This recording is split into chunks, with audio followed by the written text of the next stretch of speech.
Hello students. We are going to complete our week with the unit that we started. We have here Unit 5. Now the title of the unit is Do You Really Need It? And within the unit you can see that we talked about different topics concerning advertisement, about shopping. We took something about advising against something, and we had the pronunciation too. Now, once again, you can see that we have here adverb clauses also, and the real talk are also parts of what we talked about. And as we said, that we have here different types of phrases and different types of pronunciation.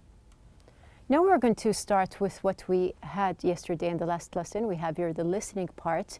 Now in the listening lesson, we had something about advertisements. Now we started with a question, how can an advertisement be successful? So this was about mainly talking about advertising techniques in a lecture. Now within the advertising techniques that we have here, we said that we have bandwagon technique, the anti-bandwagon technique, the endorsement and emotional appeal, which we matched with the different types of advertisements. So we listened to a lecture about advertising techniques, then identified the kind of technique each product uses. You can see that we have here the different products. We have the Sparkle Bright toothpaste, which takes the endorsement or uses the endorsement technique. We have here the Dew Top Cola using the bandwagon technique. The Indigo jeans, which uses the anti-bandwagon technique, and both the Caremark cards and Safe Home alarm systems use the emotional appeal. Now, after the listening part, we had something dealing with pronunciation. So as usual, we notice how native speakers speak English and how they link their words together and how their sentences flow. So we concentrated on two. We said that there are different ways to pronounce two. Now you can just see here from the graph that we studied yesterday that we can pronounce it as in boo, which is the original pronunciation. So we have a true T with the schwa sound. We have also, it comes out like a D sound, also with a schwa sound, and we have here the flap T pronunciation. And we learned how to link within speaking our T sounds, or the two in general, with the other words. Now we do have an exercise in the book. Now just to start as an examples that we took yesterday, and then we will apply. We have here the first one. We went to the lecture. You can see that there's just one T sound. Come to the event. There's a flap sound here. Come to the event. Let's go to the store. Let's go to the store. There's the D sound here.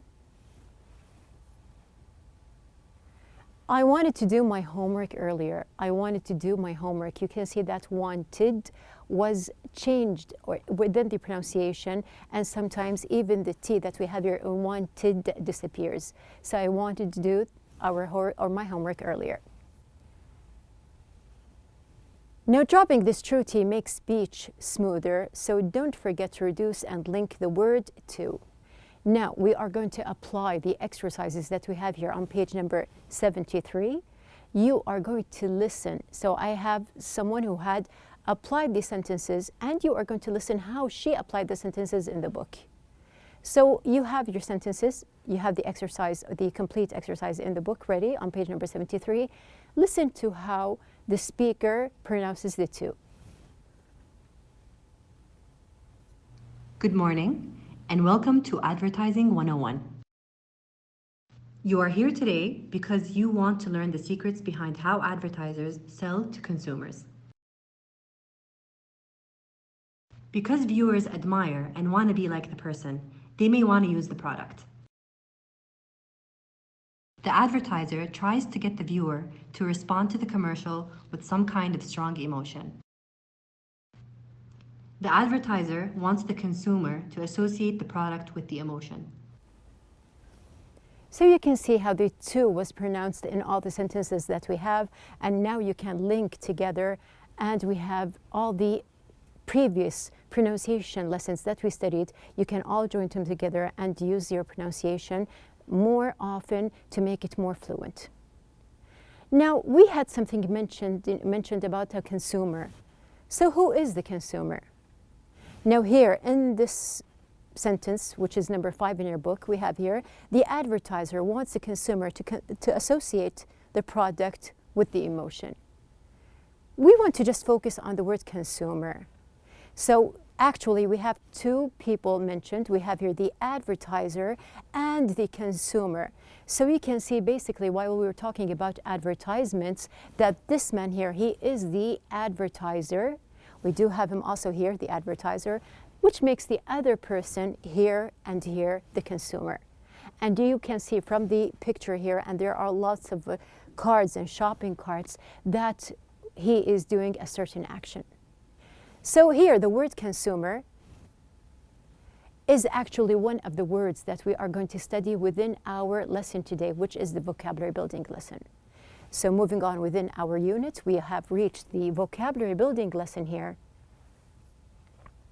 Our objectives of the day are, number one, to give the meaning of new vocabulary from pictures and examples, to establish the meaning of new vocabulary in relation to their synonyms and antonyms, to connect the new words with their definitions. Number four, to form sentences using the new vocabulary. So we're going to move on with our lesson here. Now basically we are going to do the same thing. We are going to read the meaning and try to relate what we know from our previous background. We are going to go through the meaning in the context. We are also going to ask if you need a classmate, and you can discuss together as well. And of course, we're going to get hints from pictures, synonyms, antonyms, and explanation. So we're going to move on with our lesson. You have here on page number 73, you will see these words in the reading on pages 60 and 61. Match the words with their meanings. So please open your books on page number 73, and we're going to start with our exercise.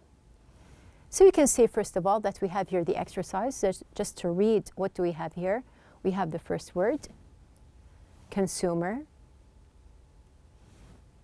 exposed. Number 3, we have logo, simple word. We have number 4, outlandish. We have number 5, spontaneously, and we have number 6, unconventional. Now we do have the meanings here. We have the first one, shockingly strange or unexpected. We have B, design symbol of a business or a product. We have C, without planning. We have D, different from what is typically expected. E, a person who buys things or services. And we have F, left unprotected.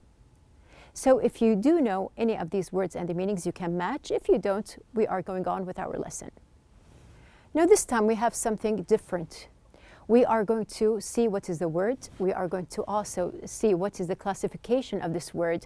And we are going to see also what is this usually, this word usually used for.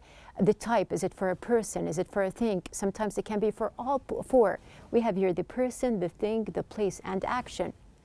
And we're going to give hints by giving synonyms or antonyms and also related words.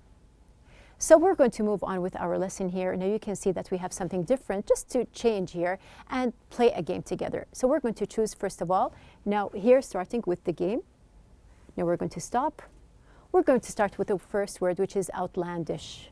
So we have the first word, outlandish, here. You can see from the picture, if you saw someone in the streets moving on and wearing these strange shoes and the different socks, now this person looks quite outlandish. Also, if I tell you that this is the entrance of my house, this is an outlandish entrance. So what is the meaning of outlandish? We have here the word outlandish. Here I described the person, or I described the entrance, which makes it an adjective.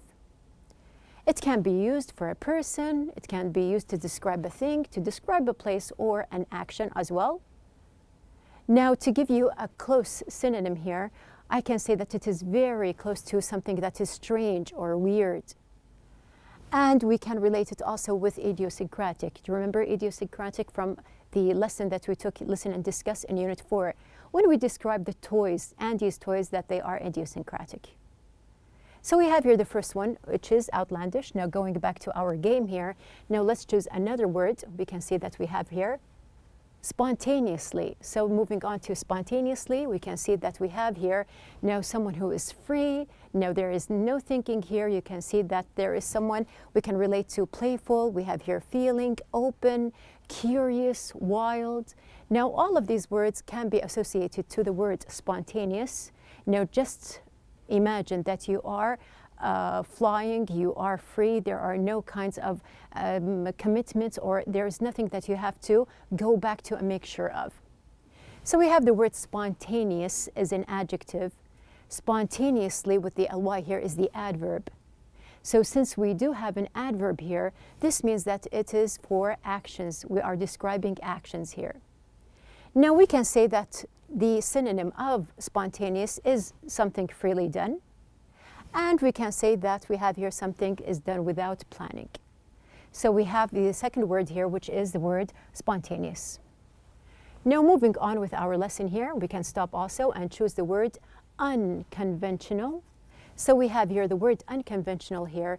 You can see that these are lots of fish. They are going together. They are the same color, but one is totally different. It is a different color and also going the different way. Now we can see also that we have here these 3 light bulbs, and we have here the one in the middle is different. So here, why didn't I say that's just different? Now we're going to see what is the meaning of unconventional. We have here the word unconventional is also an adjective to describe. We can describe a person, a thing, a place, or an action. And we can say that it is very close to, or actually it is the opposite of something that is usual. So here we are relating between something that is different but unusual at the same time. So this what makes it the unconventional meaning here.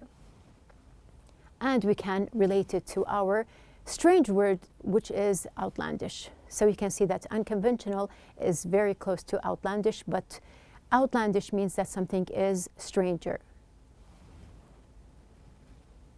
Now moving on, we have finished 3 words. Now we are going to see what else do we have here. We have the word exposed. Now we have the word exposed here. Let's just see here. Now we have here, you can see that there is a wire that is open, that is exposed. Now here, this can cause some kind of danger. Also, if you have any kind of device and the device is open, it's exposed, here it can be also something that it will be damaged. So there is a threat that this device will be damaged or a person might be hurt. But that's not always the case, because sometimes you have something like this. We have some advertisements. Now we can just tear the paper to see what is the advertisement that we have here under it, which doesn't have any kind of danger in it. But in general, we are going to say that we have here the word exposed. We are describing the wires here, that they are exposed, or the advertisement that it is exposed, which makes it an adjective. Now we have here, this adjective can be used for a person, a thing, a place, or an action. I can describe an action as an exposed action, or a place, an exposed place, or even a thing. Now also we have here something that is the opposite of exposed here. We can say that covered is the opposite of exposed. So we have here something that is exposed is something that is uncovered. And we have something also related, which means dangerous. Now just put in mind that there are a lot of things that might be exposed and might be dangerous at the same time. Now moving back, we have finished 4 words. Now moving on to see what we have left. We have the word logo. Now when we see the word logo here, which is actually a very simple word here, you can see that a lot of products, they do have logos. Now you can see these are different logos here. Now we do know that a logo is a noun. This is a logo. It is usually used for things. We have here, it is very close to a symbol. We can say that this is a kind of symbol, and we can relate it to brands, because usually brands, they are the things that have logos. Now going back to our last word, we have finished the part. We have unconventional, exposed, and logo. We have passed by outlandish, spontaneously, leaving us to our first word, which is the consumer. Now this person is a consumer, and also consumers can be online. So we have here consumer here. We can say, of course, that it is a noun. This is a consumer. Now, of course, it is used for a person. Now we can say that the synonym of consumer is customer. And we have here related words is buying. So both the customer and the consumer, they buy things online, or they can be also in shops or supermarkets, shopping malls. So it depends on where you are. So we have completed our 6 words that we have here. Going back to our basic exercise that we have in the book, page number 73, we have here the first word, consumer. Now you can relate to the words that we have here. We have consumer, we can relate to a person. So we have here a person who buys things or services, which makes consumer E. Now something that we said that is exposed, we can relate from the words that we have here with the word unprotected, which makes it a little bit dangerous. So we have here F for exposed. Now logo is simply related to one word, which is symbol. So we have here design symbol of a business or a product, which makes logo B. Outlandish. Now we said that we have here several times, I repeated, that outlandish means something that it is strange. So we have the meaning shockingly strange or unexpected. So we have here A. Spontaneously is doing something freely or without planning. So we have here F is with C. And unconventional, we are left with D, and actually have the word different is our key word. So different from what is typically expected. We have here unconventional is D. We have completed our exercise, but as usual, I tell you, always try to relate. No, always relate and connect with examples. So I'm going to give my own examples here, and you can see how I used the words in other examples. Now here I'm going to talk about Ahmed. Ahmed is a professional logo designer. He comes up with unconventional designs for his clients.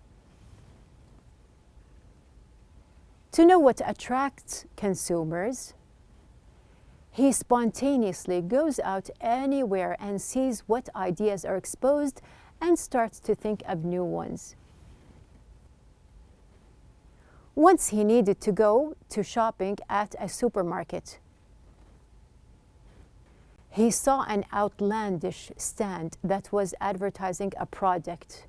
An idea struck Ahmed as he looked at the stand, so he quickly left to work on his new design. He was so excited he didn't realize he left without even buying what he needed. So you can see from the whole example here that I have a complete story.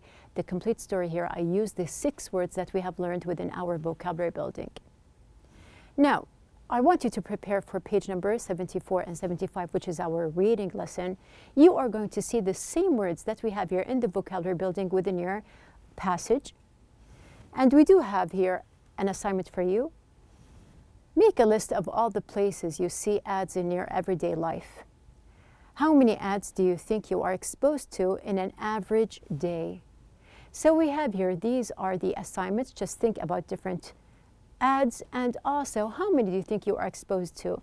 And we are going to discuss this part, inshallah, in our next lesson, which is the reading lesson. So at the very end, we have our outline for the day. We recognized the words and recalled previous meanings. We also understood in the comprehension part some words from pictures and others from synonyms and antonyms, and connected to other different words.